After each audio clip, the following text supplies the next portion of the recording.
ہم کریں گے ہر مظلوم کی حمایت۔ بسمillahirrahmanirrahim۔ السلام علیکم، میں ہوں حرین فاطمہ اور آپ دیکھ رہے ہیں حمایتی نیوز HD چینل۔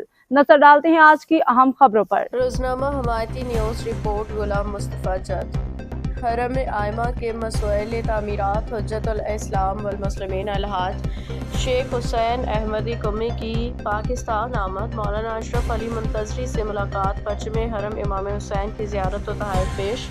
کراچی۔ شکر الحمدللہ رب العالمین۔ حرم آئمہ علیہ السلام کے وقف و تعمیر کے سربراہ حجت الاسلام والمسلمین الحاج شیخ حسین احمدی قمی صاحب اپنی ٹیم کے ہمراہ پاکستان تشریف لائے، جہاں سرجانی ٹاؤن میں مسجد و امام بارگاہ بی بی فاطمہ الزہرا سلام اللہ علیہا کے بانی و مسئول مولانا اشرف علی منتظری صاحب سے خصوصی ملاقات ہوئی۔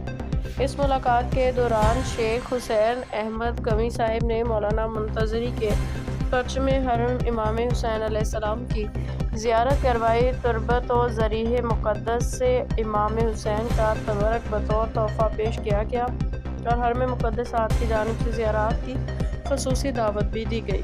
گفتگو کے دوران تعمیرات حرم کے حوالے سے تفصیلی مشاورت ہوئی۔ شیخ حسین احمدی قمی نے مولانا منتظری کی مسلسل خدمات، لگن اور دینی سماجی جدوجہد کو بھرپور سراہتے ہوئے کہا، مجھے امید نہیں، یقین ہے کہ آپ کامیاب ہوں گے۔ آپ کبھی ادھورا کام نہیں چھوڑتے۔ جو لوگ آپ کا ساتھ دیں گے وہ سرخرو ہوں گے اور جو راہ میں کانٹے بچھائیں گے وہ رسوا ہوں گے۔ حرم آئمہ کے ساتھ آپ کی عقیدت، محبت اور خدمت قابل تحسین ہے۔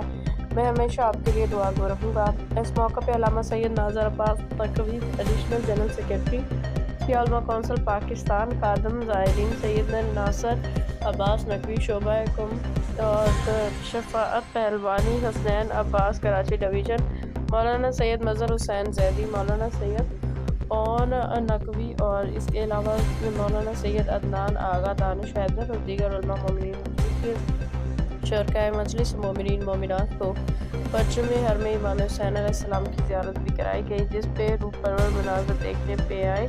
آخر میں مولانا اشرف علی منتظری نے حرم پاک کے مسئول کا تہہ دل سے شکریہ ادا کیا، دعائے خیر کی درخواست کی اور حرمین مقدسات کی تعلیمات کو بے خوف و خطر نشر و اشاعت کرنے کے عزم کا ادا کیا۔